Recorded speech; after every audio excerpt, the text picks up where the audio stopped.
देखिए, मैं ये समझता हूँ स्मृति ईरानी साहिबा ने खुद अपने धन कमाने के लालच में, जो उनकी बेटी हैं, छोटी बेटी हैं, 18 साल की भी नहीं है, वो खुद बता रही थी 18 साल की हैं, वो भी महिला हैं, 18 साल की बच्ची का पैसे कमाने के लालच में गलत इस्तेमाल किया है, चाइल्ड लेबर कराया एक तरह से, क्योंकि आज से नहीं कई दिनों से वो ये रेस्टोरेंट चला रही हैं। अब अगर बच्ची को खाना बनाने का शौक़ है तो वो घर वालों को भी खिला सकती हैं, अपने दोस्तों को पका के भी खिला सकती थी, लेकिन उनसे एक रेस्टोरेंट ज़बरदस्ती चलाया गया।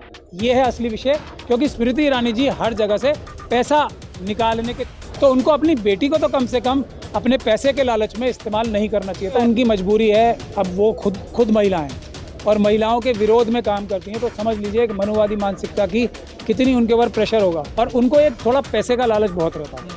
ये ऐसा बहुत चीज़ों में साफ नज़र आता है। तो उन्होंने तो जैसा मैंने भी बताया, और बेटी को भी आपने कहा, वो कह रहे हैं कि आप लोग उनकी बेटी को बदनाम कर रहे हैं। नहीं, हमने जाती है, हम ना कोई रेस्टोरेंट ना कोई बार उनके नाम पर। मैं यही तो कह रहा हूँ, वो उनकी बेटी बिल्कुल बेगुनाह मासूम है, ये करा रही हैं उनसे गलत काम।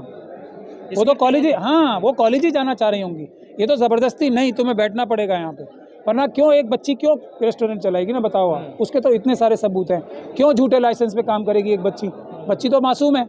जो कौन करवा रहा है, उनका गार्डियन कौन है, वो तो स्मृति ईरानी जी है ना, तो दोष सारा उनका है और बच्ची पे दोष मंडा जा रहा है। मैं उन सभी लोगों के खिलाफ हूँ और मैं उनसे गुजारिश करता हूँ कि स्मृति ईरानी जी की बेटी के बारे में कुछ ना कहें, जो कहें उसका कोई कसूर ही नहीं है। स्मृति ईरानी जी ने ज़बरदस्ती काम कराया ना उससे, एक तरह का चाइल्ड लेबर है, तो आप मेहरबानी करके स्मृति ईरानी जी को बोलिए, क्योंकि उनकी गलती है, बेटी की कोई गलती नहीं। देखिए, मनुवादी मानसिकता ने मजबूरी में, कोई उनका शौक़ नहीं था इनको बनाना या उनकी मर्ज़ी भी नहीं थी, लेकिन क्योंकि अगर किसी और को बनाते तो वो जीतता ही नहीं, बड़ी बेइज्जती हो जाती आरएसएस की, बीजेपी की और मोदी जी की भी, कि राष्ट्रपति का कैंडिडेट दिया और वह हार गया। तो इस मजबूरी में बनाया गया है राष्ट्रपति साहिबा को राष्ट्रपति। सर आपको क्यों, और कोई वजह नहीं है। दिल पे आरएसएस और बीजेपी के सांप लौट रहे होंगे, ये बात हम अच्छे से समझते हैं, क्योंकि देखिए एक तरफ थे यशवंत सिन्हा साहब और एक तरफ थी एक महिला, और वो भी आदिवासी समाज से। तो यशवंत सिन्हा जी को तो मेरे ख्याल से 5% वोट भी नहीं आने चाहिए थे, फिर भी इतने सारे वोट आए। समझ रहे हैं आप कि आरएसएस और बीजेपी के खिलाफ कितने लोग थे। यदि द्रौपदी मुर्मू जी को टिकट ना देते, राष्ट्रपति का चुनाव लड़ने के लिए अपना कैंडिडेट ना बनाते, तो बुरी तरह से उनका कैंडिडेट हारता। तो अब हम ये उम्मीद करते हैं, ये सब बातें बेकार की हैं, जो कंट्रोवर्सी की जा रही है वो आरएसएस के या दूसरे मनुवादी मानसिकता के जो दूसरी पार्टियों में लोग हैं, उनके दिल पे सांप लौट रहा है। स्मृति ईरानी कह रही है कि महिला का अपमान क्या है, एक आदिवासी महिला का अपमान क्या है कांग्रेस में, ऐसा हमारा कहना। सर एक सवाल रिप्रेजेंटेशन का है कि आप बहुजन समाज के रिप्रेजेंटेशन की बात काफ़ी करते हैं, तो बीजेपी इकलौती पार्टी है जिसने लगातार 2 बहुजन समाज के राष्ट्रपति बनाए हैं, तो उसमें क्या वैचारिक मतभेद रह गया? देखिए, राष्ट्रपति बनाए हैं मजबूरी में, मैंने अभी आपको बताया, जैसे इस बार बनाया, पिछली बार गोविंद साहब को नहीं पता था, उनका कैंडिडेट हार जाता, क्योंकि राष्ट्रपति का चुनाव बहुत ही एक कॉम्प्लिकेटेड चुनाव है जिसमें एमपी भी और एमएलए दोनों वोट देते, एक ये मजबूरी है उनकी। लेकिन राष्ट्रपति बनने से कुछ नहीं होने वाला, प्रधानमंत्री और सर्वोच्च पद है तो कुछ कैसे नहीं होगा? नहीं, मेरे ख्याल से जहाँ तक मुझे समझ है, संविधान की जो प्रधानमंत्री का पद होता है वो एडमिनिस्ट्रेटिव हेड है, एग्जीक्यूटिव हेड जो कंट्री के हैं वो प्रधानमंत्री होते हैं। राष्ट्रपति जो हैं वो एड एंड एडवाइस कैबिनेट की सलाह पे काम करते हैं। रबर स्टैम्प कह रहे हैं? नहीं, मैं रबर स्टैम्प नहीं कह रहा हूँ, जो संविधान में लिखा है aid and advice of cabinet, लेकिन संविधान के, लेकिन अगर द्रौपदी मुर्मू साहिबा पूरी तरीके से संविधान का पालन करने लगेंगी तो इनके मेरे ख्याल से 90% बिल राष्ट्रपति साहिबा कभी एक्सेप्ट नहीं करेंगे। तो मतलब आपको उम्मीद है कि द्रौपदी मुर्मू जी उनकी लाइन नहीं लेंगे? देखिए, हालात तो ऐसे ही हैं, वो किसी के दबाव में तो बनी नहीं है, वो तो मजबूरी है उनकी, मजबूरी में बनाई है, उनके अलावा कोई जीत नहीं सकता था, इसलिए बनी है वो राष्ट्रपति। तो इसलिए बिल्कुल भी दबाव में, मेरे ख्याल से जो हालात हैं उसमें दबाव में नहीं रहना चाहिए। इन्हें खुल के बाबा साहब डॉक्टर भीमराव अम्बेडकर ने जो संविधान बनाया है उसको पालन कराने के लिए, उस पर अमल कराने के लिए पूरी ताकत से काम करना चाहिए। कोई इनका बाल भी बाका नहीं कर सकता, कोई आरएसएस का हो, बीजेपी का हो या किसी और पॉलिटिकल पार्टी का मनुवादी मानसिकता का व्यक्ति हो, वो अपने दिल में बुरा तो मान सकता है, दिल पे सांप तो लौट सकते हैं, कोई इनका कुछ कर नहीं सकता। इसीलिए इनको पूरी ताकत लगा के देश के SC ST का कम से कम काम सबसे पहले करना चाहिए। ऐसे जो अत्याचार व्यभिचार SC ST के साथ हो रहे हैं उसको कम से कम राष्ट्रपति साहिबा ख़त्म करने की शक्ति रखती है, उनको कोई रोकने वाला बिल्कुल नहीं। सर, आपको आदिवासी महिला के लिए आप कह रहे हैं कि उनकी मजबूरी थी, लेकिन यशवंत सिन्हा भी तो 2 साल पहले बीजेपी में थे, उनके बेटे तो अभी बीजेपी में ही हैं। ठीक है, वो तो देखिए मैं कमेंट नहीं करना चाहता क्योंकि अभी मैं ये नहीं चाहता कि ऑपोजिशन कमज़ोर हो, लेकिन बात सिर्फ इतनी है SC ST OBC माइनॉरिटीज़ और महिलाएं एक ग्रुप हैं देश में और बाकी बचे हुए दूसरा ग्रुप है। तो इस ग्रुप में 92% लोग आते हैं। ये लोग ईमानदार, सच्चे और मेहनती, संविधान के मानने वाले ज़्यादातर होते हैं। कुछ लोग इनमें भी गलत हो, मैं करना पड़ा ना, इसीलिए तो भारतीय जनता पार्टी का कैंडिडेट जीता है, राष्ट्रपति का हार जाता। मैं यही तो कह रहा हूँ कि अगर मुर्मू साहिबा में और यशवंत सिन्हा साहिबा, यशवंत सिन्हा साहब की कास्ट पता है ना आपको, में चुनना पड़ेगा तो सबकी मजबूरी है, इनको ही चुनना पड़ेगा, नहीं तो वोट नहीं मिलेंगे अगली बार। विपक्ष को इस बात को सोचना चाहिए। विपक्ष ने सबसे बड़ी गलती की है क्योंकि मानसिकता तो वही है ना। अगर ये मानसिकता त्यागेगी नहीं विपक्ष, तो मानसिकता क्या, विपक्ष को सभी पार्टियों को चाहिए। देखिए जैसे तमिलनाडु में सबसे अच्छी सरकार चल रही है और वो सबसे मजबूत सरकार चलेगी आगे आने वाले टाइम तक। क्यों? क्योंकि वो जो संविधान में जिसकी जितनी संख्या है उसको उतना हक दे रहे हैं, ईमानदारी के साथ दे रहे हैं, तो वो सरकार बहुत ही मजबूती से चलेगी। बाकी सारे जो सरकारें हैं वो उनके मन में सांप लौट रहे होते हैं, जैसे भारतीय जनता पार्टी और RSS के मन में द्रौपदी मुर्मू साहिबा को राष्ट्रपति बनाने के टाइम पे कितने सांप लौट रहे होंगे उनके दिल में। बाकी पार्टियों में भी ऐसे हो रहा है, तो मिठाई बांट रहे वो तो मुंह दिखाने पे बजाते हैं, मुंह दिखाई है।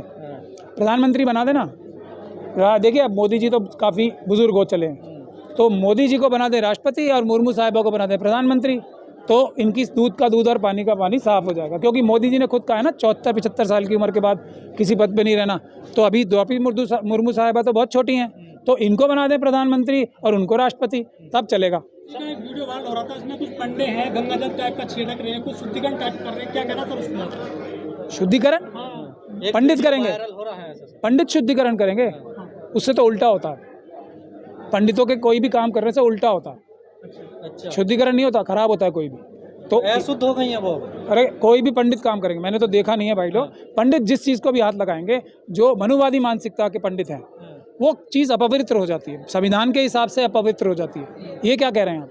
पंडित तो किसी चीज़ को शुद्ध कर ही नहीं सकते ना, ये तो उनकी कैपेसिटी ही नहीं है। संविधान के अनुसार है पवित्र हो जाएगी ना, उनके अनुसार तो पवित्र करते। तो मनुस्मृति के मानने वालों के हिसाब से जो पवित्र होती है चीज़, मतलब इंसान के बराबर नहीं होता, क्या वो पवित्र चीज़ होती है? मतलब क्या छुआछूत होनी चाहिए, ये पवित्र बात है? लोग पढ़ाई नहीं करने चाहिए, पवित्र बात है? लोग एक जगह से पानी नहीं पीने चाहिए, ये पवित्र बात है? लेकिन संविधान तो नहीं कहता ना सर, अशोक स्तंभ की पूजा पाठ कीजिए, अर्चना कीजिए। बिल्कुल नहीं कहता। तो वो भी तो किया इन्होंने सर। किन्होंने? मोदी जी ने खुद करवाया। नहीं, मोदी जी ने तो देखिए, मोदी जी तो वो भी ना समझे बेचारे, उनको चीज़ों का पता नहीं है, उनको पता नहीं है। एक एक्ट है इस बारे में, जो सिंबल होता है ना, राष्ट्रीय सिंबल, उसमें छेड़छाड़ किया जाना वो अपराध होता है। तो मोदी जी से जो उनके सलाहकार है ना, उन्होंने अपराध करा लिया है। अगर कोई व्यक्ति FIR कराने जाएगा तो FIR तक हो सकती है इस बात पे, क्योंकि उसकी छवि चेंज कर दी गई है। पर उनको पता नहीं है, उनकी गलती नहीं है मोदी जी के, उनके सलाहकार, कम से कम उन्हें सलाहकार अच्छे रखने चाहिए, पढ़े लिखे। बड़ी गलती कैसे कर सकते राष्ट्रीय प्रतीक के साथ? वो करी दी उन्होंने, पूरी दुनिया में तो उनका लोहा माना जाता बताइए। नहीं तो कर दी ना उन्होंने, हाथ कंगन को है ना वो आरसी क्या और पढ़े लिखे को फारसी क्या, ये बात है। तो इसीलिए मोदी जी ने वो गलती कर दी है। तो लेकिन फिर वहाँ उनकी गलती नहीं है, वो देखिए, वो तो अपने आप को बहुत चीज़ों में हैं वो होशियार, जैसे कैसे अच्छा कपड़े पहनने हैं, कैसे अच्छे, मतलब जो उनकी अपीयरेंस है उसमें वो परफेक्ट है, उनसे अच्छा पूरे दुनिया में कोई नहीं है। कपड़े कैसे पहनने, कपड़े किस कलर कॉम्बिनेशन को पहनना है, उसमें वो सबसे अच्छे हैं। और जो टेलीप्रोम्प्टर होता है ना, प्रॉम्प्टर, उसको देख के भाषण कैसे देना है जैसे कि असली जैसा लगे, उसमें वो दुनिया में सबसे बेहतरीन आदमी, ये उनकी खासियत है। लेकिन अब ये कि इकोनॉमिक्स कैसे चलनी है, देश में राष्ट्रीय जो सिंबल हैं वो कैसे लगने चाहिए, और देश कैसे चलाना है, चाइना से देश को कैसे बचाना है, और जो ये छोटे मोटे काम है ना, जैसे चाइना से कैसे बचाना है, ये उनके बस की बात नहीं है। उसके लिए उन्हें अच्छे सलाहकार चाहिए होंगे, जो उनके पास नहीं है। इसीलिए देश का जो बेड़ा गर्क हो रहा है ना आज, मोदी जी के अच्छे सलाहकार ना होने की वजह से। सर, गुजरात में शराब बंद है कई वर्ष से, लेकिन उसके बावजूद करीब 45 लोगों की मौत हो गई जहरीली शराब पीने से सर गुजरात में। देखिए, जो मोदी जी को भी नहीं आती थी ये चीज़, वही तो मैं कह रहा हूँ, एडमिनिस्ट्रेशन आता ही नहीं है। और उनके जो फॉलोअर्स हैं, जो वहाँ के चीफ मिनिस्टर, उन्हें इस सब चीज़ों का उनका अंदाज़ा नहीं है। उनके लिए हमारी एक ही सलाह है कि वो अच्छे पढ़े लिखे ईमानदार सलाहकार ढूंढे, जो कि उनकी नज़र से बहुत मुश्किल है ढूंढना, क्योंकि उनकी नज़र में करप्शन, पैसा लेना और मनुवाद ज़्यादा घुसा हुआ है। लेकिन कुछ लोगों को तो कम से कम ढूंढें जो ईमानदार, सच्चे हों, जो देश के लिए काम कर सकें, देश की जनता के लिए काम कर सकें। सर एक सवाल कॉन्फ्लिक्ट ऑफ थॉट का है। सर एक सवाल कॉन्फ्लिक्ट ऑफ थॉट का है। अभी उदित राज जी अपना वक्तव्य दे रहे थे, उन्होंने उसमें बोला कि ईवीएम की लड़ाई हमारी नहीं है, और आप ईवीएम के बारे में काफ़ी बात करते रहते हैं कि ईवीएम इलेक्शन को डिस्टॉर्ट कर रहा है। तो ये विचारों में तो अंतर हो गया और आप मंच शेयर करते हैं, ये कैसे पॉसिबल है? यही तो डेमोक्रेसी है। मंच शेयर करें, विचार अलग अलग रहें, और उन विचारों में से जो बेहतर कंसेंसस बने, जो विचार सबको ज़्यादा सम्मानीय हो, जो विचार ज़्यादा लॉजिकल हो, वो माने जाए।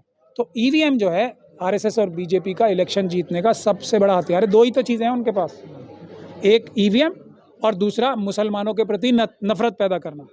यही दो, तीसरा तो कुछ है ही नहीं उनके पास। तीसरा ये है कि जो उनके पास है वो उन्होंने जो देश का धन चुराया उसका नाजायज़ इस्तेमाल करके, एडवर्टीजमेंट करके, अपनी क्रिमिनल मीडिया पे अपने अच्छे अच्छे तस्वीरें लगवा के, झूठ बता के, दुनिया भर को मिथ्या फैला के, ये उनके पास ताकत है। और वोटर लिस्ट में से वोट कटा के इन सबों में वो पैसे का इस्तेमाल करें। खबरों में बने रहने के लिए फोरम 4 को सब्सक्राइब करें और नोटिफिकेशन पाने के लिए बेल आइकन दबाएं।